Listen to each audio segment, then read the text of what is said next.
Hello and welcome back to another video on Life Afloat. In today's video I'm going to show you a couple of problems that I have on the boat. One of them is a new problem, one of them is not so new. I've been trying to sort it out for a few months but I've not been able to. So stick around, I'll show you what the problems are and how I intend on sorting them.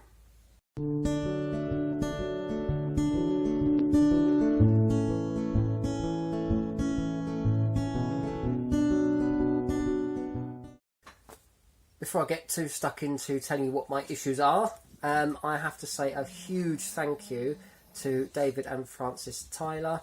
They are the first people to be very generous and become one of my Patreon supporters. They've joined a very generous level, so thank you so much for that. It is incredibly helpful. You've got no idea how much that is going to help me out. If you would be interested in supporting myself or the channel further, then there's a link to my Patreon page in the description of the video. Feel free to go and take a look at that. But without further ado, let's crack on with my problems. So, problem number one is my water pressure. If I turn the tap on, watch what happens after a few seconds. I don't know if you can hear the buzzy sort of noise in the background, but that's the water pump. The tap's still fully open.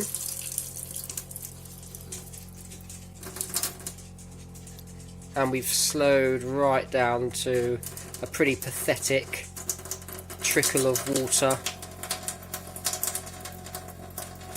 As you can see, if I open the hot tap, that pressure will be good until the hot water tank is empty, and then it will be the same problem.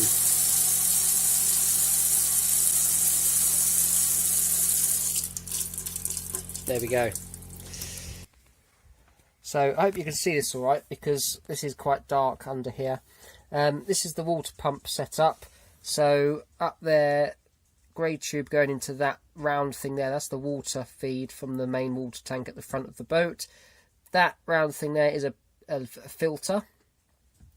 And this here is obviously the water pump, and this is the accumulator tank. Pre-filter is clear, that's not clogged up. The accumulator tank is set at the right pressure. I've checked with Jabsco, who make the pump, what pressure it should be set at. They have said try it with absolutely no pressure in whatsoever, as if it's been removed, and you should get a constant flow of water, although it'll be a bit sort of what's the word, juddery. Still, that didn't solve it. I didn't have the constant flow, it was still just a trickle, so I pressurized it to what they said the pressure should be, and that still didn't work. There's nothing else to sort of check really with the system. The pump, I think, is probably the original one from when the boat was made in 2001. So it's probably just come to the end of its life. They don't last forever. So that's an expense I've got to try and fund from somewhere. The next issue that I've got with the boat at the moment, which is the new problem, is that the immersion heater is not working. It's not heating up the water at all. So, not quite sure what's going on there. What have I done so far? So far I've replaced the switch. Let me just show you. Right, this is the switch on the foot of the bed to turn the immersion on or off. This is a new switch that I've put on. I didn't realise till my brother-in-law said, who knows quite a bit about these things, being a kitchen fitter. He said that it should be a fused switch, so I've got a new fused switch to replace this with.